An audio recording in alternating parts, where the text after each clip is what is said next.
Well, welcome everyone to our seminar here, our webinar on aligning your team to make better decisions using choosing by advantages.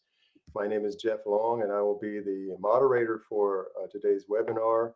And we're really honored to have four experts in choosing by advantages, and we're really excited to hear what they have to say. And so I would like to have each of them introduce themselves. We have Paz Arroyo, Annett Schöttle, and Randi Christensen. And I'll let them introduce yourself and we'll get started. Thank you so much, Jeff. I guess I'll start. My name is Paz Arroyo. I work for DPR Construction. I want to say a little bit about my background and how do I get to choosing by advantages and to become an expert there. So I'm from Chile. I work in construction industry there for mining industry, making tunnels. And then I came to the US to study how to make better projects. I was already connected with the Lean community, and I got to study how to make decisions in a better way. And I compare a lot of different methods while I was doing my PhD. So I was able to test different things and came to learn about choosing by advantages with Jim Shure and also through UC Berkeley.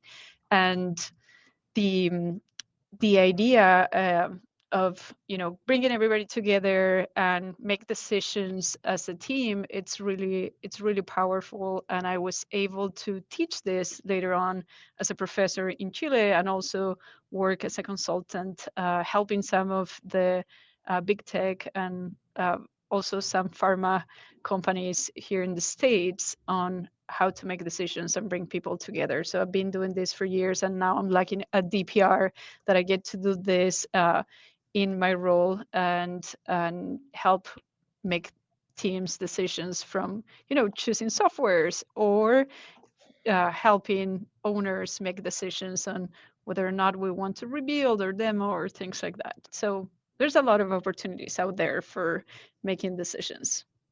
So I'll pass it on to the next. So my name is Annett Schöttle, and I'm working as an independent consultant, usually in very big projects. I'm working in design and construction, so on both sides and with both teams, and also try to integrate them, of course, trying to make their processes more transparent, setting up production planning, and strengthen their collaboration across disciplines.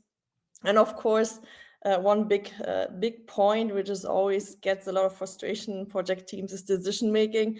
So I'm also helping them to make better and hopefully also a bit faster decisions, because sometimes it can take very long to make decisions.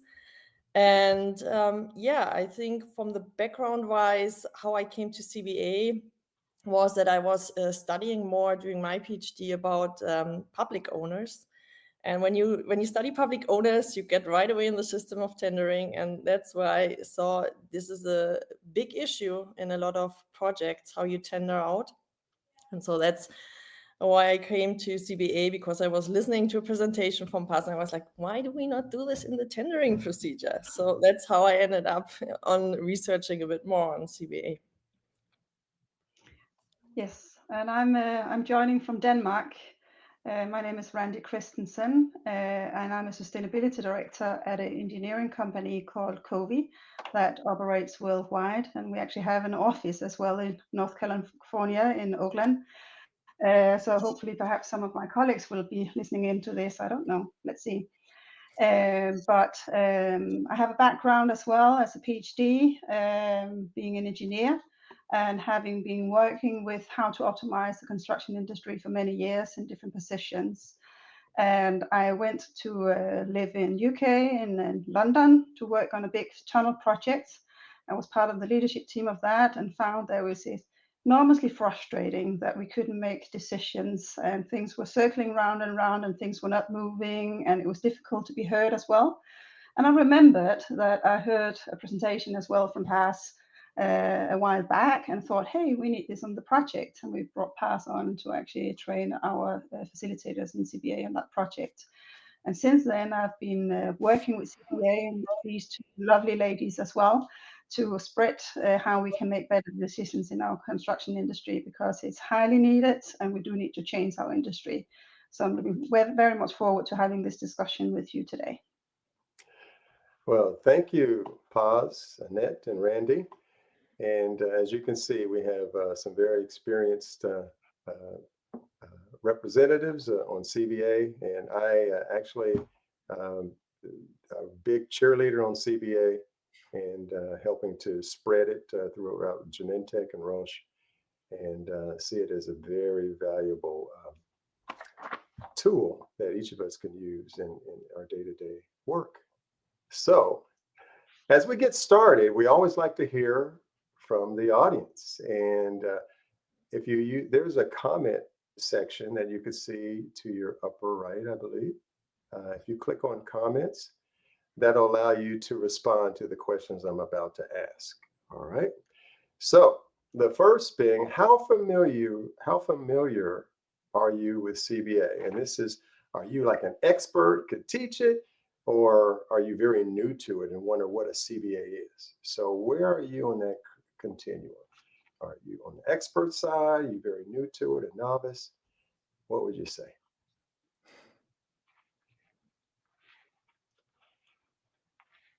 And I see them starting to show up somewhat, very new. 1 out of 10. Okay, well, familiar, very new, expert. Yeah, good. Middle, general understanding, new. Okay, good, good. All right, that's great, because that helps our presenters to kind of focus in, based on the audience that we have. So it seems like the majority are somewhat familiar, many are new to it, and we have a few experts in the room. All right, so hopefully at the end of this, you have an understanding about CBA and a quest or a hunger to find out more. All right, question number 2. If you have used CBA, what decisions have you used it for? All right, so those of you that have used it, participated, what type of decisions were you using it for?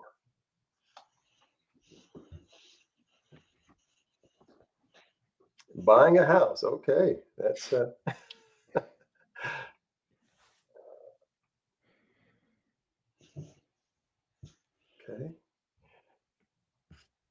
Choosing between an exterior wall finisher, yeah. Remodel, project design decisions, selecting trade partners, contractors, good.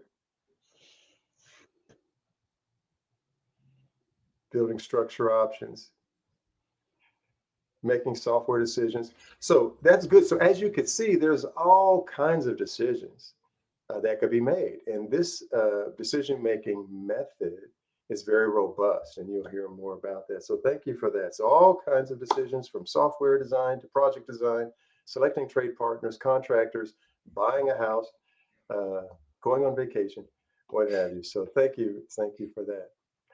All right. So what role do you play in the construction industry? Are you an owner? Are you an architect, a trade partner? We would like to hear a little bit about who we have on this call. What role do you play in the construction industry? All right, you see the GC, owner reps, more GCs, a lot of GCs in here, engineers. Great. General contractor, superintendent. Yeah, very good. Okay, that gives us a good sense. All right, yeah. Okay, good. So now I'd like to hear a little bit from you, some input from the audience, and then it's how effective are we at making decisions in the construction industry today?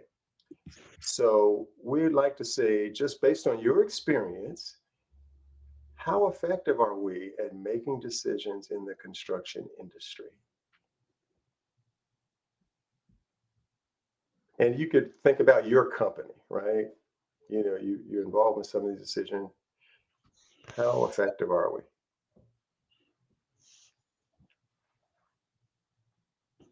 Or in other words, what's the current state of decision making in the construction industry?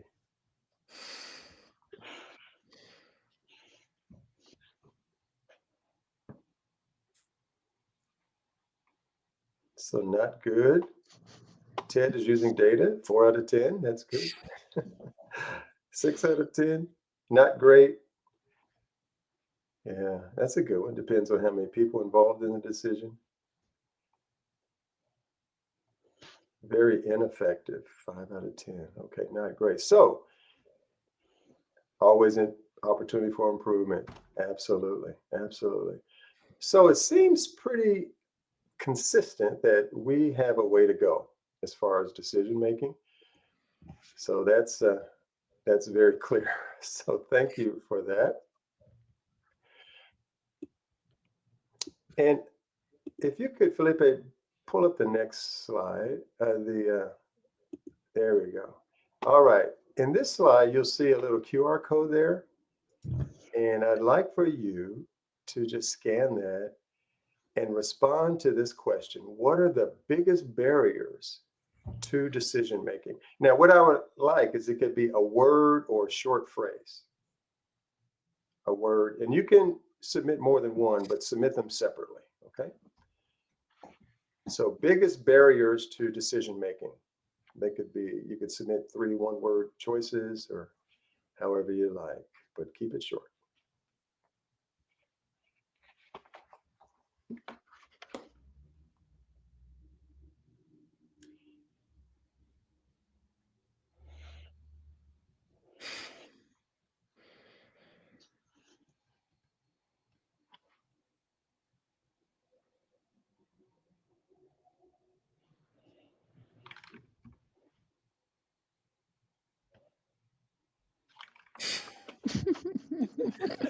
Be some agreement.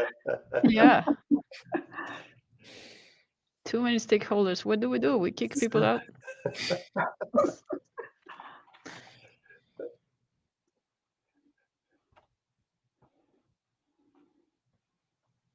That's great. All right. So I give a little more time, but it seems like, too many stakeholders is overwhelming. Too many cooks in the kitchen, right?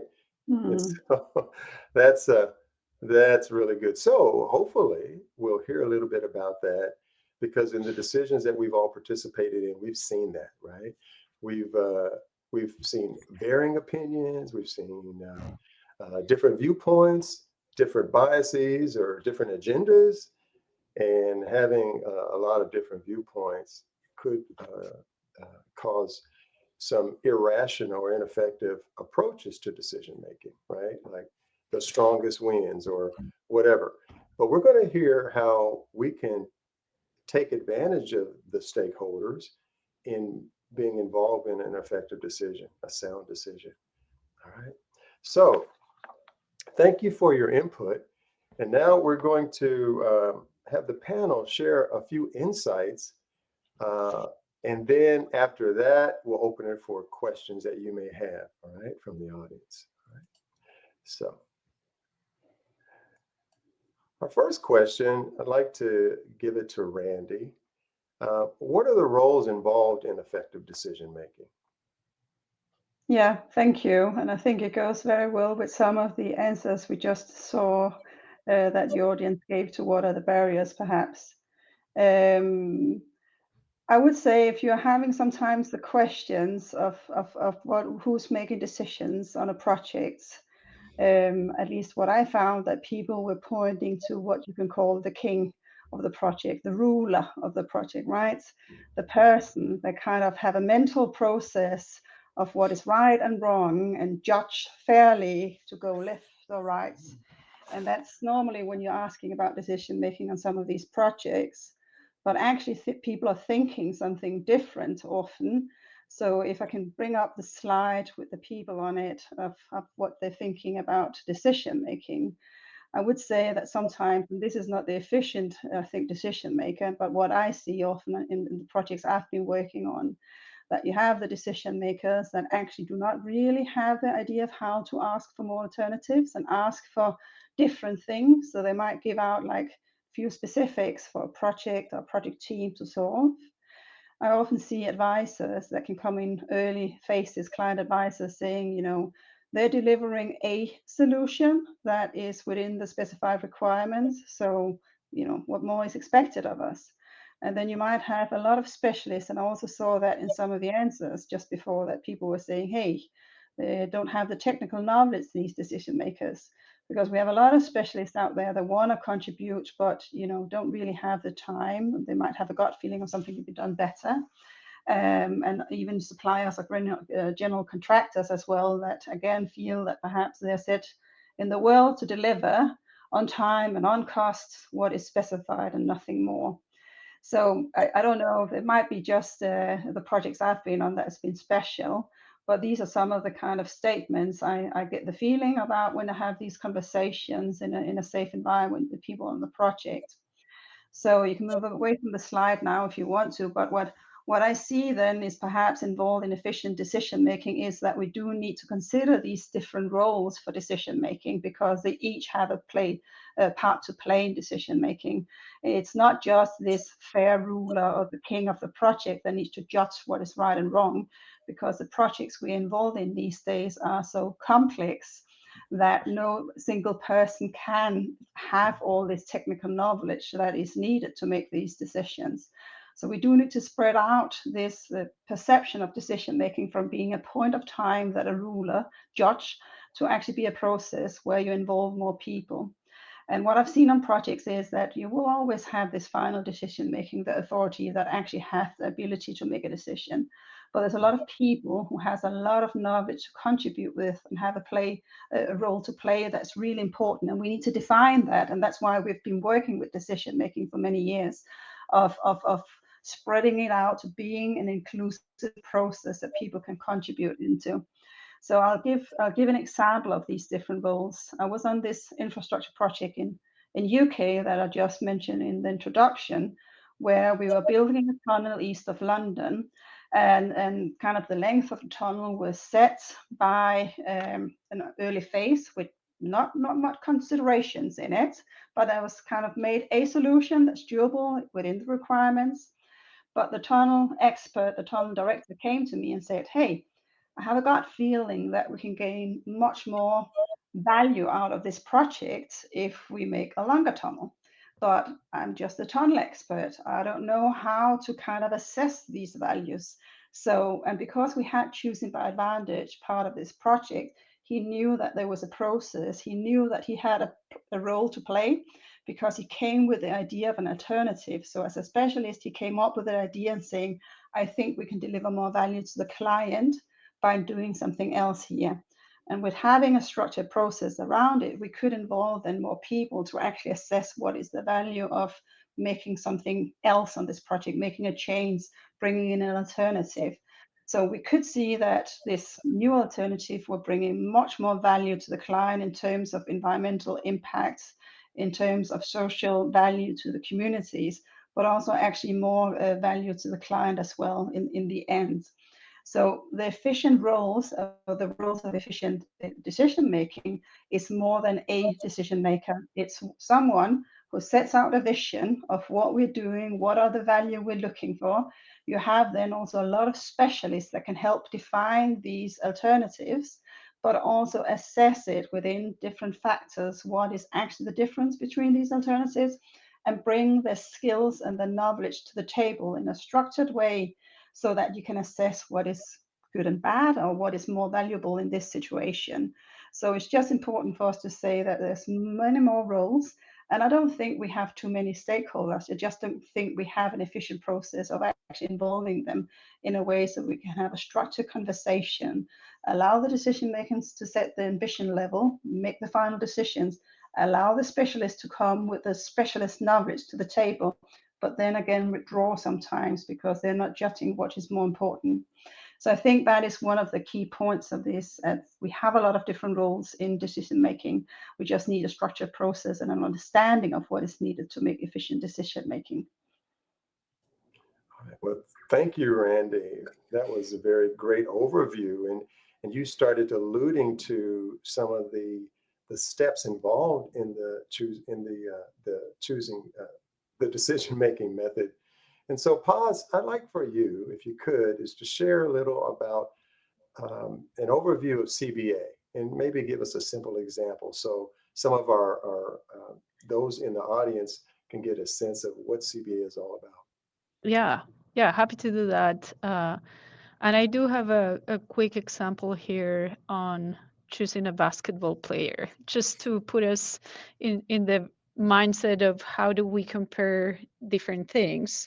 And I do have a slide for that, Felipe.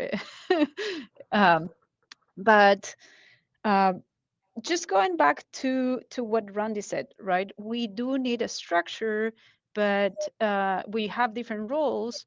We also need a shared vocabulary on how we are talking about the decision. What is an alternative? What is a factor? What is an attribute? What is an advantage? And then how do we perceive that advantage importance? So one of the things that I've seen over and over in construction industry is that we're not necessarily trained to learn how to make decisions together, and choosing by advantages is still something very new in the construction industry. There's really few people in the world that know how to do this, and I see a lot of projects that fall back into traditional decision making, and they try to get some choosing by advantages in between. So one of the distinctions on choosing by advantages is that you're always thinking about what are the advantages and whether those advantages are relevant or not. So an advantage is a beneficial difference between two alternatives, between the attributes of two alternatives. So let's say here you want to choose a basketball player for your team. You're a team, you own a team, and you want to choose one of them. You're going to think about a lot of different things that will be important for choosing your player. And among those things, height could be one factor, speed could be another. But the question here for each one of those factors is there a relevant difference? Is there a difference in terms of height that matters in this decision? If the two players are the same height, it's not going to be relevant for your decision. If the players have a significant difference in height, then that's something that you're going to need to compare against another difference in a different factor. So right here, one of the other magics of choosing by advantages is that it helps you frame and create a structure based on facts. So once you have one factor and two alternatives, you need to make very clear what is better. And in this case, for basketball, it will be you would want taller is better. So you would have to think about what are the attributes. The research in this case is a very, very obvious example, but for a construction project, you may have different subject matter experts figuring out what are the differences between different HVAC systems or materials or wherever you're choosing, right? In this case, the difference in height between Michael Jordan and Yao Ming, it's 1 feet 1 inch. And if the criteria is taller is better, then the advantage will be for Yao Ming, and the advantage will be 1 feet 1 inch. One of the magics here, again, is that we are not considering advantages and disadvantages, pros and cons. So we're not doing that. That's a mistake. If you think about the disadvantage, it will be Michael Jordan, that will be the same difference, 1 feet 1 inch. So you don't want to double count the same differences. So that's why it's called choosing by advantages.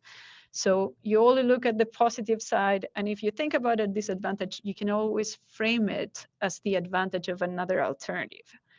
The other distinction on about the magnitude of the advantages. So I'm getting very technical, and I'm getting into way in the depths of choosing by advantages, but you don't want to weight height in the abstract. You want to get very specific of what's the difference in height and how that compares to other real tangible differences that you can agree as a team. So you avoid a lot of conflicts there. All right. That's so, it. yeah. Oh, I'm sorry. I didn't want to cut you off. No, go for it.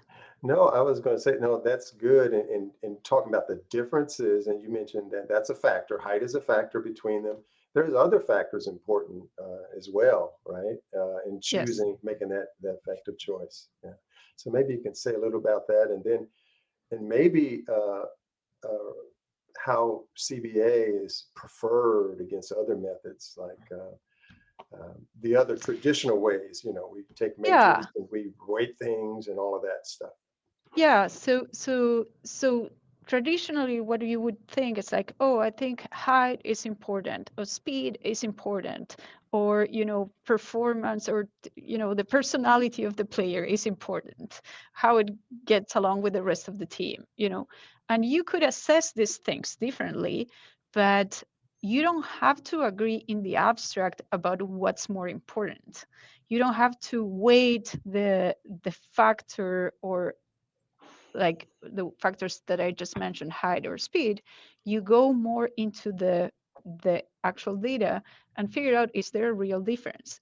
And how big is that difference? And then you measure, and then you compare those differences that we call advantages. So that's a big difference with everything else out there, where we are asked to judge in general what's important and prioritize things based on people biases. And that's a conversation that it's not productive. It's not going to help us get to consensus. So that's the main difference with choosing by advantages with most of the other decision methods out there that are very well known and taught in engineering school. We have weighting, rating, calculating, analytical hierarchy process, and a lot of other things out there that you get tested in school. I got tested out of school for using those methods. And so again, choosing by advantages force you to think differently. So when we saw that initial slide, when we got feedback from the audience about too many stakeholders, right? And so with choosing by advantages, maybe a little bit in terms of how choosing by advantages would help make a better decision with all those stakeholders. I've participated in some sessions where everybody gets their own spreadsheet, and they'll go out there and they'll weight and rate it, and then they'll average it back, without talking to anyone else. So could you say a little bit about that? Yeah, thanks for saying that. Yeah, I do have a slide for the overall benefits, but just coming back to what you just said, this idea of weighting and putting numbers and averaging people, and I mean, you're doing a lot of assumptions when you're trying to assume that everything is going to be objective. And the truth is that decision making is not a branch of mathematics. It's not a 100% objective thing. It really depends on who's the decision maker, what's the context, and how do you have that. So choosing by advantages does help you focus on the facts, but at the same time, it gives you some freedom to talk about what's relevant for this particular stakeholder, and given the facts that we can agree on. So it helps build consensus in a much faster way. And if you can put it back, I think I have a slide with the summary. There you go. So one of the things that choosing by advantages, because you really have to look at attributes which are more factual data, you start focusing on value and discovering what is important. And throughout these conversations with the different specialists, you can bring people to the table that looks at different things, and that the owner or would not be paying attention to. Or did you know that if you use this system, actually it's going to be a pain to for facility management, or you're going to need to change it in this many times. There's so many different nuances of choosing components or materials that, as Randi said, there's no one person that knows everything. So you can focus on different areas, but bring clarity and transparency on does it make a difference? And can you, Mr. Subject Matter Expert, tell me what are the trade-offs that I have to do? What are the relevant differences? So by building that information little by little, you can start building consensus. Again, it's not about in the abstract, in general, what is more important. Quick story here, was on a hospital project that they were choosing an HVAC system, and they couldn't agree on an HVAC system to keep moving. They couldn't buy it, so everybody was waiting and pointing fingers, and why is the owner not making the decision, so forth. And so we brought a lot of different people together, and one person said, which happened to be a nurse, she said, well, air quality is the most important thing here. So that thinking is, she's waiting on the factor, not waiting the real differences between the alternatives. So when we looked at air quality across the different systems, there was no difference. They are all great in terms of air quality. So that's not going to be relevant for this decision. So we're not saying that's not important. Yes, because we know that's important, we choose alternatives that are great at that. But the biggest difference on that decision, it's maintenance, it's other things. So by helping with those conversations, you again bring consensus. You also support continuous learning, because when you're documenting all these little agreements and how we are judging each alternative, you can add new factors, or you can add new alternatives as you learn something new. It supports innovation too, because it makes you think, what is it that the decision maker values, and what else can you do that will support this this decision or this client better? And it also supports sustainable decisions, because it allows you to consider social and environmental impacts and integrate them in the discussion. I'm not going to talk a lot about cost, because I know that's a really good point and it's coming. Yeah. Thank you for that, Paz. That was a great overview on the differences between CBA and the advantage it has over other decision-making approaches. And you mentioned cost, and usually cost is huge. And I noticed cost, you didn't see it in there as a determiner in terms of the decision. And so I'm just curious, Annett, how does cost enter into the decision making process? Yeah, so true. Like our industry is so cost driven, and it's always the same question when you teach like or train CBA. It's always like, but what about cost? When do we integrate the cost part? And yes, it's the last step. And the point of putting it at the last step when you do your evaluation of your alternatives is that you're not getting biased, because we're easily getting biased when we see the cost point, right? You see a number and you're like, or you're like, oh, that's not too bad, depends on whatever it is. But yeah, we really want to first understand the value and taking out the bias of seeing the cost and the price right away and judging the alternatives based on price or cost. And it's also important in CBA that we're not mixing it up, right? If you put the slide we prepared, there's also, you see, you're not mixing it up. So this means like you're not integrating it together. So you're not making a ratio out of value and cost. You just keep it separately, because you wanted to explore and ask the question, am I willing to pay a certain amount of money to get a certain amount of advantages? So that's the question you really want to see, and you want to understand the trade-off, because once you spend your money, it's not available anymore. And the other part is also, even though quite often, sometimes after you explore the value, the alternatives with what they provide, then you see like, okay, so the cheapest might be also the best option for your project, right? So it totally depends, and it's important to really understand first the value and first see what every alternative provides before getting into the cost part.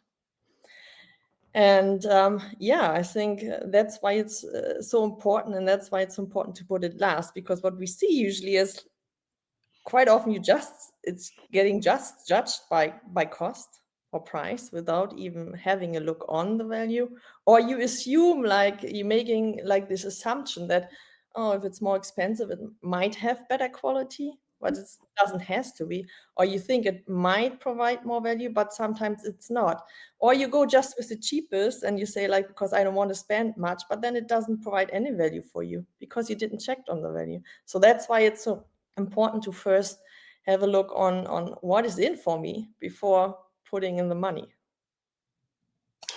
And Annett, I know you've done a lot of work with the public, on the public side, the public owner side. And how does that cost? There's all kind of costs, though. I mean, is the cost different when you're making that decision? How does that, you got your initial and those other type of costs. Could you say a little bit about that in terms of impact of this with the public The owners? cost, I mean, when you go with public owners, from my experience and the projects I'm on, it's always about costs, and it's understandable because, of course, there's this money from the society you spend, right? But on the other hand, quite often it's not very much looked on what you really get. So you're just looking on the money without exploring the right now value, but also the larger value, right? For example, which kind of impact or consequences does a decision has for later on, right? For later generations or stuff like that. So that's kind of something we need to look into. And with the public owners, what's also a big issue is, I mean, it's very political driven, It is just, I have to be in my budget, I have to be in my schedule, that's super important for those projects, but without understanding why things happen in a project, right? And they quite often do not go to the button, like, of the root. And the other part is also when you see public projects, that they think they got the same service especially when they tender, right? They get the same service with the cheapest price, right? But it's quite often not the truth. Yes, indeed.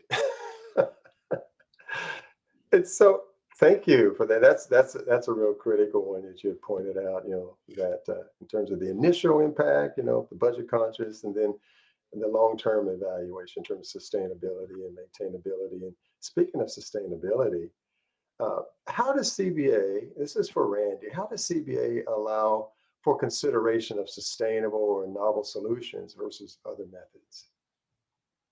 Well, that's perhaps the reason why I'm actually here and still in the game with Choosing by Advantage, because being a sustainability director in a global engineering consultancy is always difficult because we never ever own the project. So we are never the end decision makers in the projects that we engage with.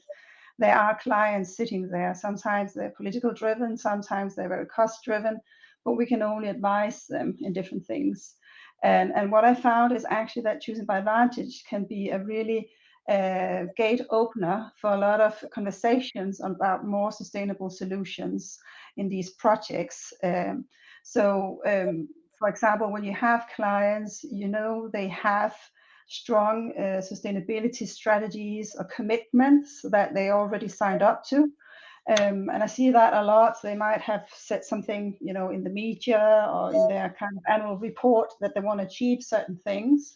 But then when they tender out, they're afraid of asking for things within the sustainability area because things are emerging so fast, and they are afraid of extra cost and extra risk. But when they have a certain strategy as a consultancy coming into the project, we then have the ability with Choosing by Advantages to tell them, hey, you are the final decision maker, and we know that you have this strategy that you want to reduce your carbon footprint, and we have these other solutions that actually works much better for you, that can save certain amounts of CO2 in your projects. Would you consider discussing that? Could that be something we could discuss? So for us, it's very much seen as a kind of a door opener for having that conversation about more sustainable solutions.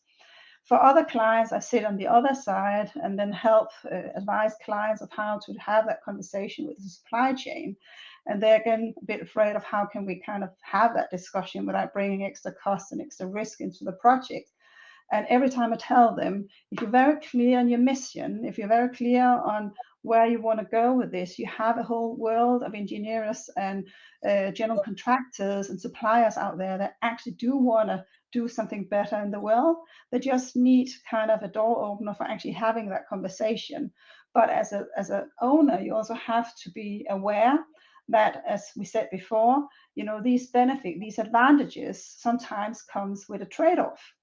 Often actually it's not extra cost, it could be extra risk. So you need to kind of find a way. Do you want to own this risk? Yes or not?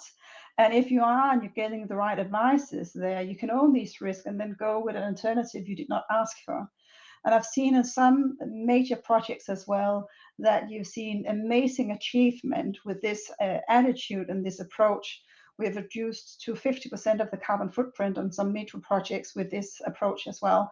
So it can really, really drive a difference in the projects that you put in these kind of strategies for achieving extra benefits, and people get creative and coming with more alternatives than you thought of, and then you have to assess them. And at the same time, it's back to what I think Paz said as well. You have to look at where are the real differences. So you might have a strategy you want to reduce the carbon footprint, but actually the people are coming up with some suggestions that not really reducing the carbon footprint, but it might be looking nice on paper. So you're kind of risking some greenwashing, but with choosing by advantage, you can actually see, does it bring real benefits? Can you document this? So you as an owner actually can have an active stance.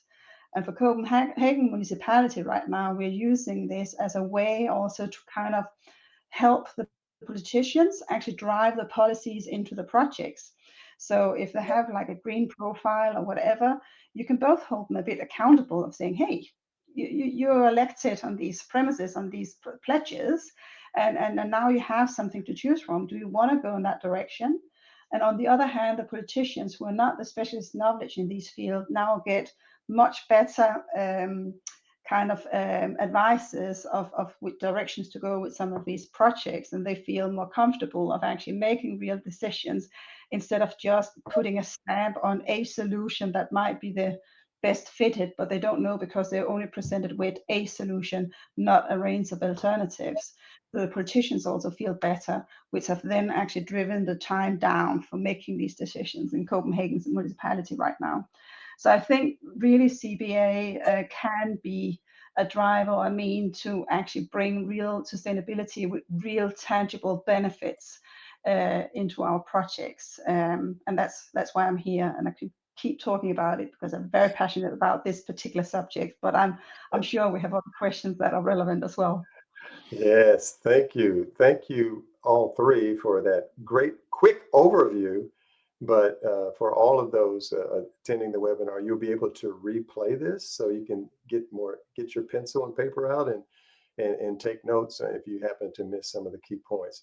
Right now, we'd like to open it to questions, and I invite you using the comments just to put in questions that you have for our panel here. So we'll give you a few moments to do that. A lot of great things. And as you all were talking, as I wait for the questions to come in, a lot of times the pressure with the budgets I heard about, to making that decision based on short-term focus as opposed to long-term sustainability. And so that's another thing on that cost matrix or cost slide that Annett showed. That cost that we're comparing those values against could be either initial or it could be long-term. Life cycle. And that's another thing to consider here. Yeah, that's a very powerful way of, helping make sense of things that are better in the long term, right? Financially against value. So seeing those two things separate, definitely recommend that. I see questions beginning to come in. So what is the best way to try and eliminate prejudice from the process? All this bias that I heard you all mention. So yeah, either could take it, and as you address it, if someone else has something to say about it, please chime in. So yeah, I can start there. I think first of all, we all have prejudices, biases. I mean, if you have a brain, you have biases. There's no way around it. So the other, the thing that, really helps is that it's being very transparent about what do you think it's relevant for the decision. So if you think about a factor that's important, let's say you're choosing a constructor method and you think safety is very important. Is there a difference in terms of safety? Can you respond that? Are you just thinking in the abstract, or can you point out to real differences? And that's a test that we do openly in the group. So if you're able to justify it and to point to real differences, then you can explain that to the team. So it's always a test. You can always think about things that are relevant for you or that come from your personal values. But as you started writing down and sharing and being more specific about how you're judging things, we all have a lot of internal standards or ways of judging things that are not necessarily universal or not necessarily pertinent for the decision. So that's how I think it helps eliminate or test your assumptions, basically. Yeah, if I can add, I would also like to add, if you are in the process of making a decision, what also helps if you have a facilitator, a neutral person in there, especially if it's a really tough and complex decision, because then the person is able, usually, if you have a good facilitator, level out the people, and everybody, so that everybody has a saying, and also ask them the question if somebody said, but I want to go, this is more important for me, this advantage than this one. And then you need to ask the question, okay, then explain please why. So the other person can catch up, and understand from which direction the other person is coming from.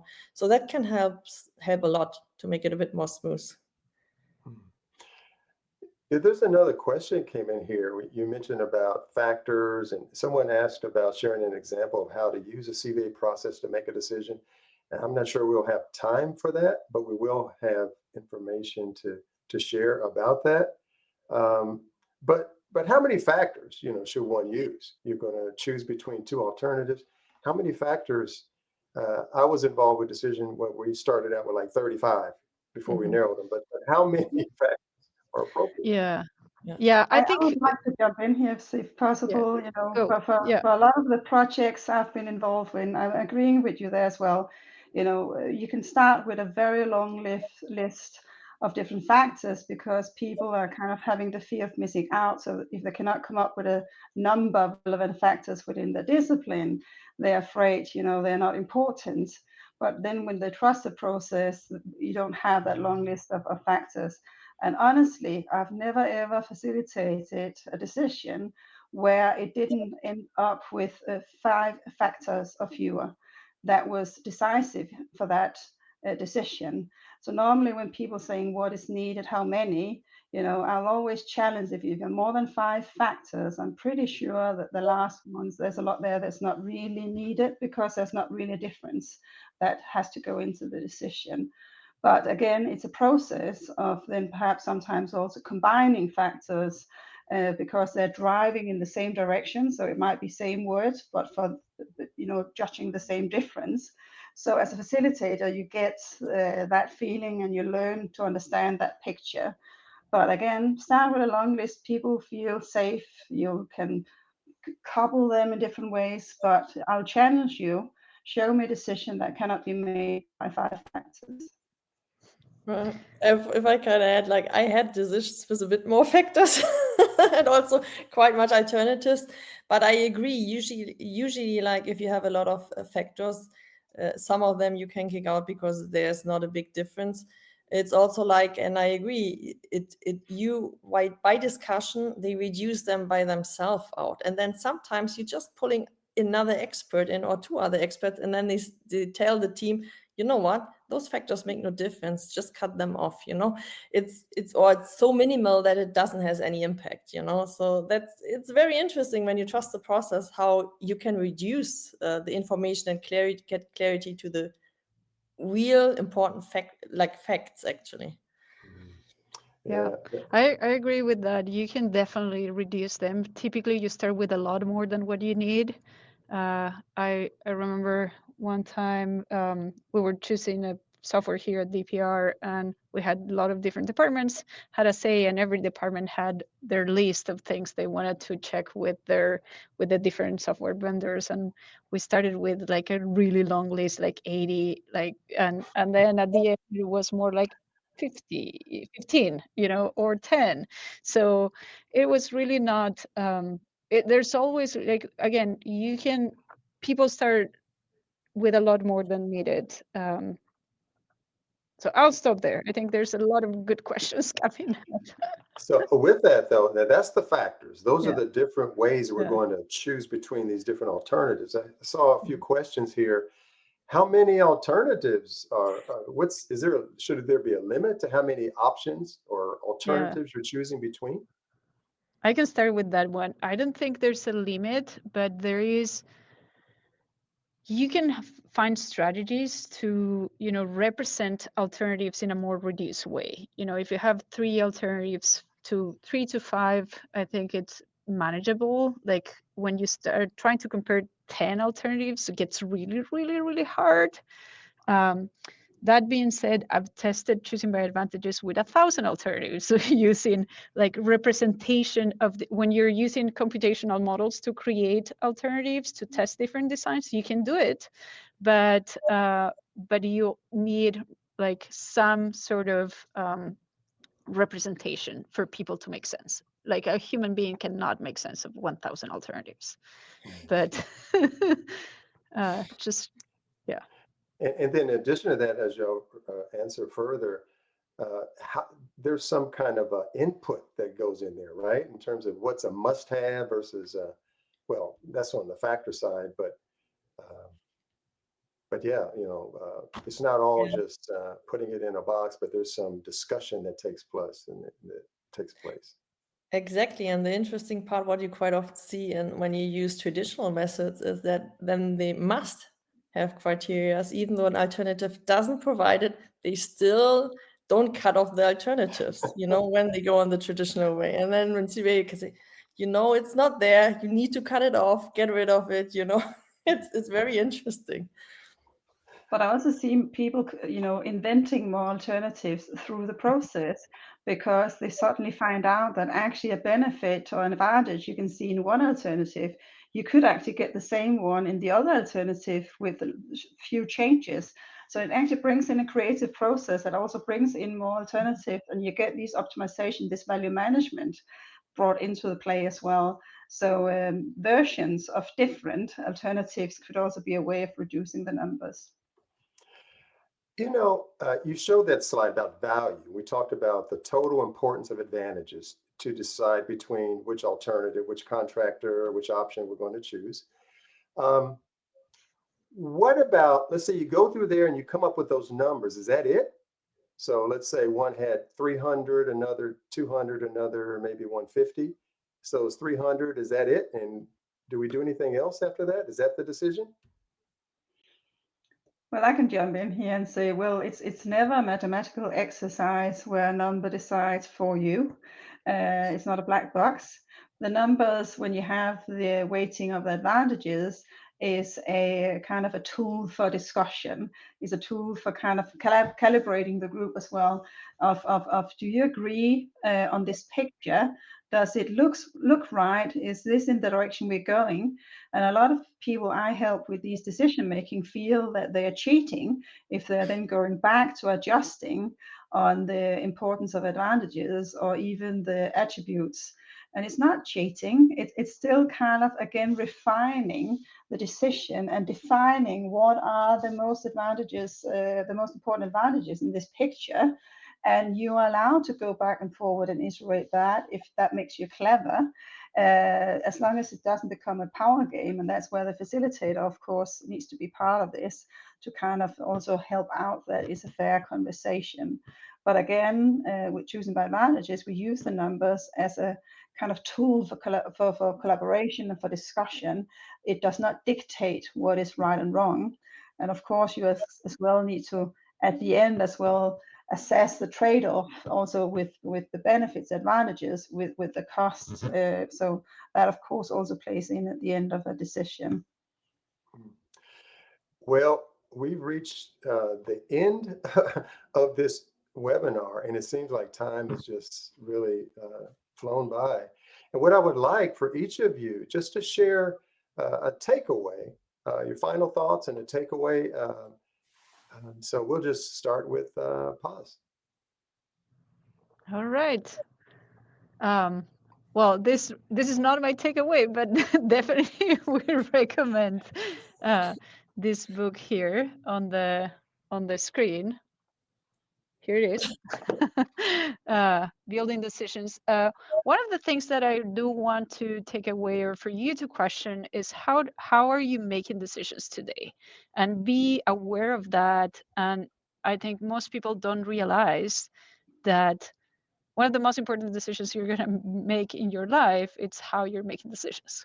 That will impact all your decisions, all the things that you do. And I think that's something that I learned through learning Choosing by Advantages with Jim Shure. That's something that definitely, it made me think differently. It made me question how I was making my decisions.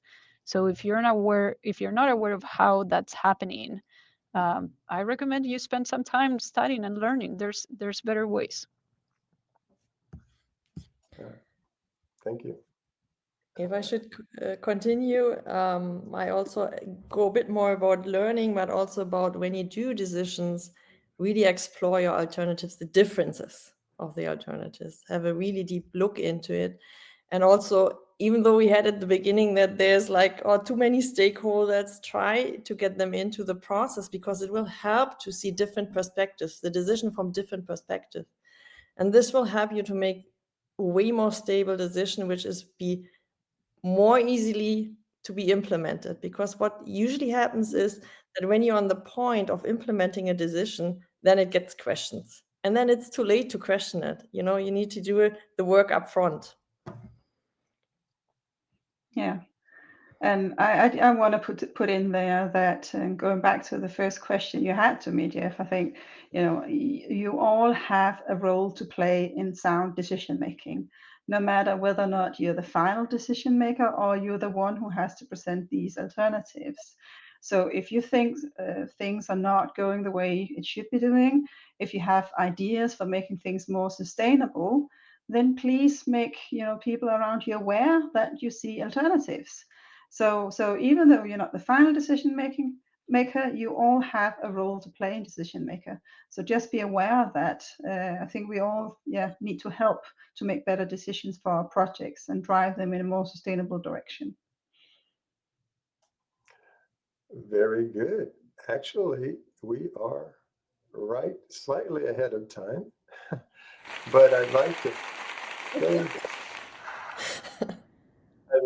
thank each of you for sharing your wisdom and your insights on how to make effective decisions. That's going to be very key for us in the construction industry, and just even at home, as you can use it in everyday decisions. So to find out more, Philip, if you can put that slide back up. There you can scan the QR code to go to CollabDecisions.com to get some insights. Read the book by these three distinguished authors here, and continue to be curious about choosing by advantages. There's additional courses available through LCI, as well as you can probably reach out to either of us to find out more. So with that, thank you, and have a wonderful day. Thank you so much, Jeff. Thank you.